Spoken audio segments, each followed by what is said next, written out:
জয় গুরু। আজ একটি বিশেষ দিন।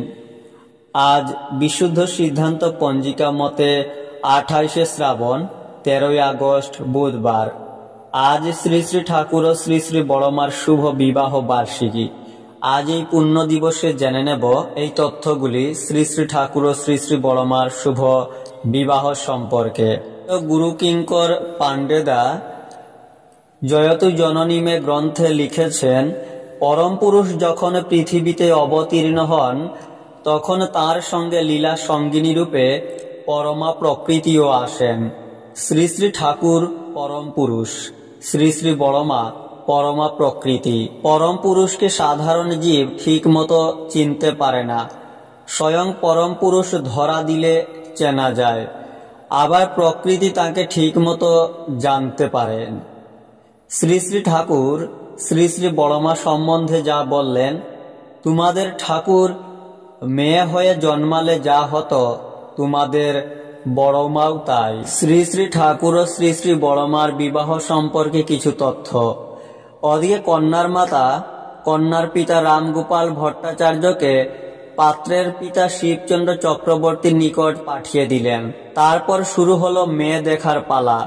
ভট্টাচার্য পরিবারকে চক্রবর্তী পরিবার জানিয়ে দিল, শ্রী শ্রী ঠাকুর অনুকূলচন্দ্র শুধু তাদের একার ছেলে নয়, সে সমগ্র গ্রামবাসীদের প্রাণ, অন্তরের ধন, হৃদয়ের নিধি। সবাই আসবে তাদের হৃদয়ের মণি শ্রী শ্রী ঠাকুর অনুকূলচন্দ্রের পাত্রী নির্বাচন করতে। হিমায়তপুর থেকে দলে দলে লোক আসে ত্রিনয়নী দেবীর কন্যাকে দেখতে, শ্রী শ্রী বড়মাকে দেখতে। মেয়ে সকলেরই পছন্দ, যেন লক্ষ্মী প্রতিমা। যেমন গাত্রবর্ণ তেমন গড়ন, আয়ত্ত চক্ষু, সবচেয়ে সুন্দর চরণ যুগল। এর সঙ্গে সকলেই মিল খুঁজে পায় লক্ষ্মী পূজার দিনে আলপনায় অঙ্কিত চরণ চিহ্নের।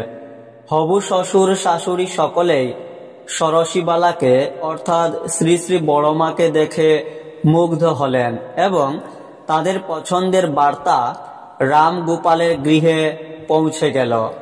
সানাই বেজে উঠল। 28শে শ্রাবণ বিয়ের দিন স্থির হল। বিবাহের সংবাদ জেনে বহু কন্যার পিতাই শিবচন্দ্রের কাছে যোগাযোগ করেছিলেন। অনেকে কাকুতি মিনতিও করেছিলেন যদি বিয়েটা ঘটে। অনেকে তাদের কন্যার রূপ, যোগ্যতা, বংশ পরিচয়, গৃহ নৈপুণ্যতা অনেক কিছুরই বর্ণনা দিয়ে দেখাশোনার জন্য আবেদন পত্রের মতোই চিঠি দিয়েছিলেন। তখনও শ্রী শ্রী ঠাকুর অনুকূলচন্দ্র বিবাহের রাজি নন। তার মনে নারী সম্বন্ধে কেমন যেন একটা সম্ভ্রম। তারপর আছে মনের সঙ্গে বোঝাপড়া, তখনও ঠিক করতে পারছেন না। শ্রী শ্রী ঠাকুর অনুকূলচন্দ্র অনেক ভাবনা চিন্তার পর সিদ্ধান্তে এসেছেন তার জীবনটা কি।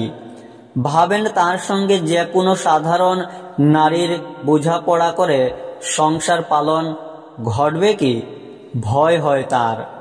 এইরকম একটা সংকটময় পরিস্থিতিতে বাড়ির পুরাতন ও বিশ্বস্ত ভৃত্য শশীদাকে তিনি নিজের মানসিক অবস্থাটা খুলে বললেন এবং শশীদা পিতা শিবচন্দ্রকে ওনার পুত্রের শ্রী শ্রী ঠাকুরের মানসিক ইচ্ছার কথা জানিয়ে দেন।